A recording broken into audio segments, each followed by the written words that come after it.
एक बार की बात है, किसी जंगल में एक कौवा रहता था। वो बहुत ही खुश था क्योंकि उसकी ज्यादा इच्छाएं नहीं थीं। वह अपनी जिंदगी से संतुष्ट था, लेकिन एक बार उसने जंगल में किसी हंस को देख लिया और उसे देखते ही सोचने लगा कि ये प्राणी कितना सुंदर है। ऐसा प्राणी तो मैंने पहले कभी नहीं देखा। इतना साफ और सफेद, ये तो इस जंगल में औरों से बहुत सफेद और सुंदर है, इसलिए ये तो बहुत खुश रहता होगा। कौवा हंस के पास गया और पूछा, भाई तुम इतने सुंदर हो इसलिए तुम बहुत खुश होगे। इस पर हंस ने जवाब दिया, हाँ मैं पहले बहुत खुश रहता था जब तक मैंने तोते को नहीं देखा था। उसे देखने के बाद से लगता है कि तोता धरती का सबसे सुंदर प्राणी है। हम दोनों के शरीर का तो एक ही रंग है, लेकिन तोते के शरीर पर दो दो रंग है। उसके गले में लाल रंग का घेरा और वो सूर खरे रंग का था। सच में वो बेहद खूबसूरत था। अब कौवे ने सोचा कि हंस तो तोते को सबसे सुंदर बता रहा है, तो फिर उसे देखना होगा।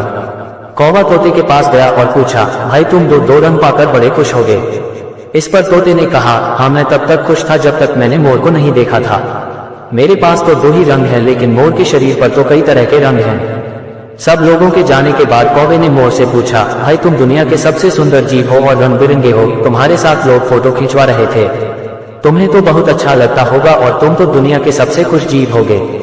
इस पर मोर ने दुखी होते हुए कहा, भाई अगर सुंदर हूं तो भी क्या फर्क पड़ता है, मुझे लोग इस चिड़ियाघर में कैद करके रखते हैं, लेकिन तुम्हें तो कोई चिड़ियाघर में कैद करके नहीं रखता और तुम जहां चाहो अपनी मर्जी से घूम फिर सकते हो। इसलिए दुनिया के सबसे संतुष्ट और खुश जीव तो तुम्हें होना चाहिए, क्योंकि तुम आजाद रहते हो।